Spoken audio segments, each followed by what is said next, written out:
भक्तों की रक्षा के लिए आसपास देवियों का पहरा है। उनमें से एक हरसिद्धि देवी भी है। कहा जाता है कि हरसिद्धि देवी जी सम्राट विक्रमादित्य की आराध्या रही हैं।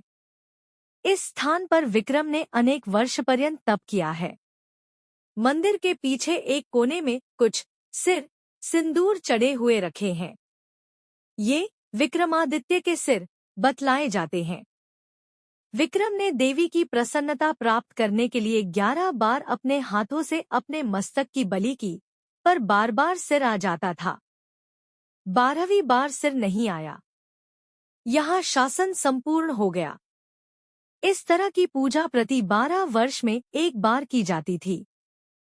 मां बमलेश्वरी के 2 मंदिर। पहला मंदिर ऊंची पहाड़ी पर और दूसरा मंदिर के प्रवेश धुमा बमलेश्वरी मंदिर की स्थापना की एक रोचक कथा है।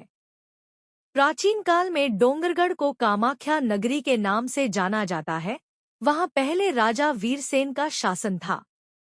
राजा वीरसेन की कोई संतान नहीं थी, जिसके कारण उन्होंने शिवजी और मां दुर्गा की उपासना की। उपासना के 1 वर्ष बाद रानी ने एक पुत्र को जन्म दिया, जिसका नाम मदन सेन रखा गया। मां दुर्गा और भगवान शिव का उपासक होने के कारण वीरसेन ने यहाँ कामाख्या नगरी में मां बमलेश्वरी का मंदिर बनवाया।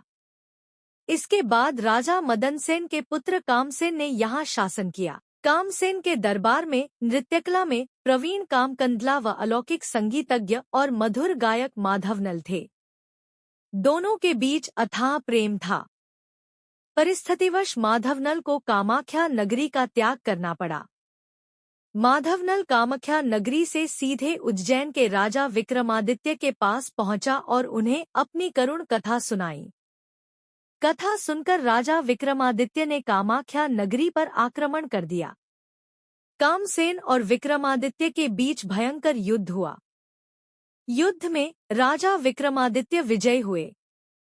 युद्ध में कामाख्या नगरी पूरी तरह तबाह हो गई। के बाद विक्रमादित्य ने माधवनल और कामकंदला की प्रेम की परीक्षा लेने के लिए यह अफवाह फैला दी कि युद्ध में माधवनल वीरगति को प्राप्त हो गया है।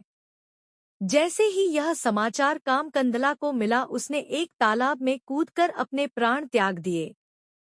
कामकंदला की मृत्यु का समाचार पाकर माधवनल ने भी अपना जीवन समाप्त कर लिया।